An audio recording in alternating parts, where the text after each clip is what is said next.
Welcome back. Now, today we are discussing a critical issue affecting Namibia, the culling of wild animals as a response to severe drought and human-wildlife conflicts. The Namibian government has initiated a program to cull various wildlife species, including elephants, to support drought relief efforts and manage grazing pressure in national parks and communal areas. This decision has been made in light of the severe drought impacting the country, which has exacerbated human-wildlife conflicts and strained resources.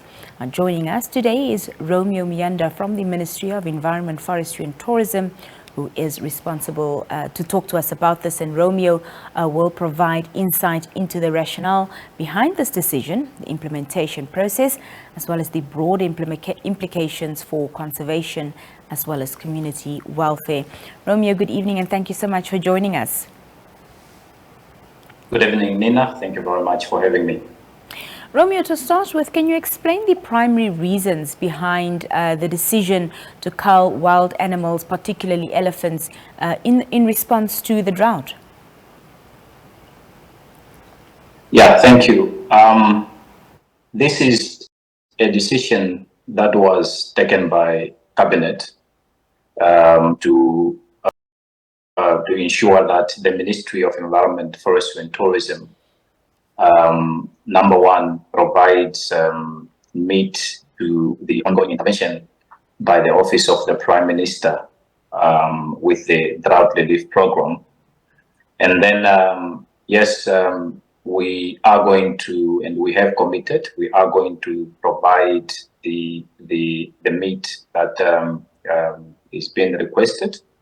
And to that effect, we have actually about 723 wildlife species to be given for meat for that purpose. Mm-hmm. But also part of the reason this has been done is basically a wildlife issue or a conservation issue, where we know that the current grazing as well as water availability is not enough for the animals that we have. Mm-hmm. And this is in line also with the drought situation that we are facing here in the country.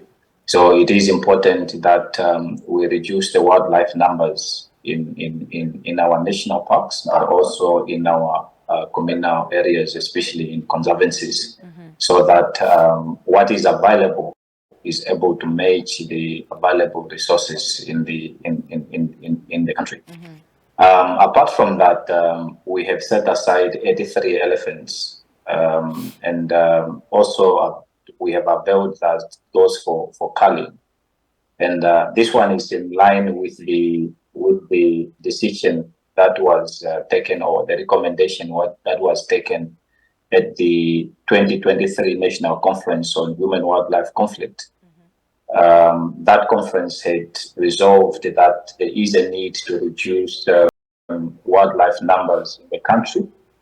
That is also will assist in managing the human-wildlife conflict cases and reducing the human-wildlife conflict cases in the country. Mm-hmm. So we are following up on those two major decisions that were taken so that we reduce the conflicts. And it is also expected that with the drought situation, with animals moving in search of resources, food and water, the conflicts are expected to increase if we do not intervene. Mm-hmm. So that is why this decision was taken, so that we reduce the wildlife numbers to deal with the drought situation in the country, and also to reduce the conflicts that are expected to take place. Can you elaborate for us, Romeo, on the partnership with the Office of the Prime Minister as well as MCO in providing, a game meat for the drought relief program? Yes, as you know, that the drought relief program is spearheaded by the Office of the Prime Minister. They have the program. They have the roadmap on how they are delivering the necessary meat or food to the needy people. They have identified the areas, they know where and how to deliver this food. So they have the entire logistics in terms of delivering the food. So that is their responsibility because they already have that roadmap. They can just use that roadmap to deliver as well the meat that we are going to provide. When it comes to MITCO, is basically the packaging, because we do not have the capacity to package the meat in a way that it is ready for it to be distributed to communities that need the meat. So MITCO comes in as a packaging agency. They are processing and packaging it into packages that are prescribed by OPM.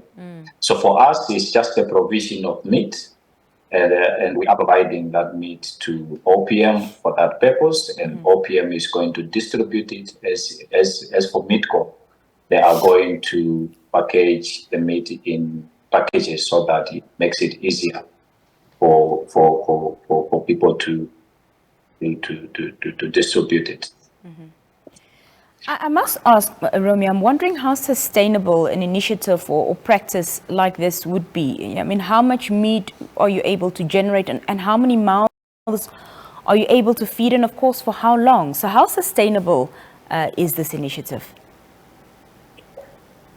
I must say that this is not the first time that we are doing this. And in terms of sustainability, our offtakes are actually calculated in terms of available wildlife populations in a certain area.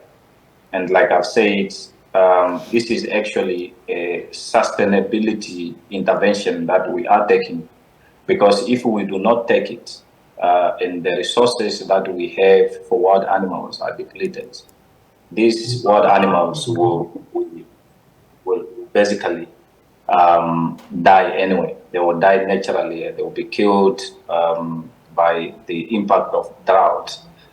So this is a sustainability intervention to ensure that we do not have mortalities as a result of drought, but also to ensure that we control the offtakes as a result of to natural mortalities. If we are able to control the offtakes to say, we know we have 20 species or 20 animals in a certain park, we take 2, and we know 8 is going to be sufficient to survive in that park. That is the definition of sustainability. But also it's important to say that these offtakes are calculated on the basis of science. We know that if we take 2 out of 10, the 10 that is going to remain is able to sustain that population moving forward. So we have that science, we have the numbers in terms of how many animals are available, how many animals can we take off against the available resources such as water and grazing.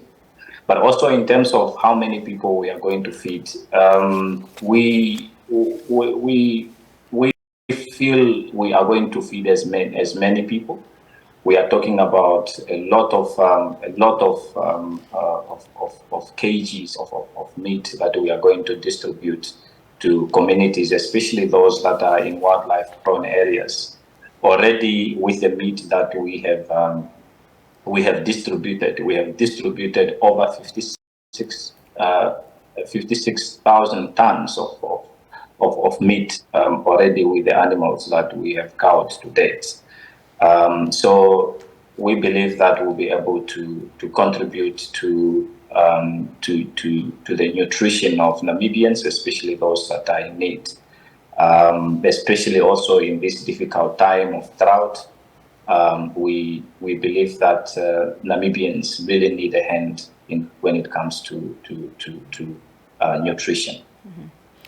Just lastly, Romeo, are there any international collaborations or best practices that the ministry is considering or implementing in its wildlife management strategies?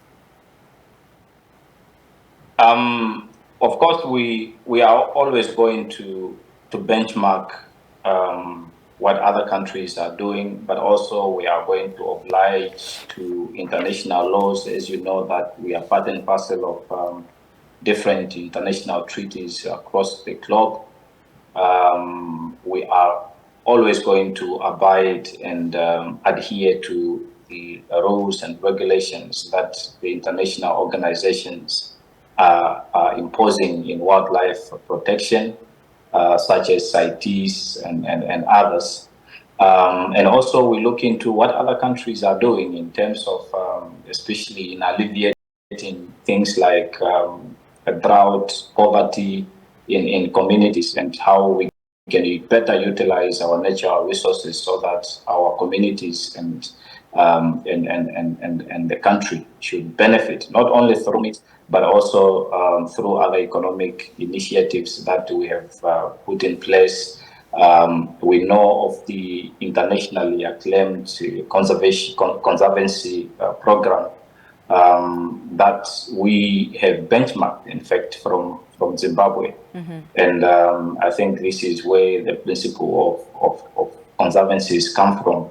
So, but we'll continue to benchmark with other countries so that we are able to learn the best practices, but also be able to be in a position to provide other countries best practices and also set trends when necessary, and also be a leader or in conservation in this country or globally, rather. Mr. Muyunda, we appreciate your time this evening. Thank you so much for joining us here on the Daily Roundup. Thank you very much for having me. When we come back after this brief break, our conversations here continue. Stay with us.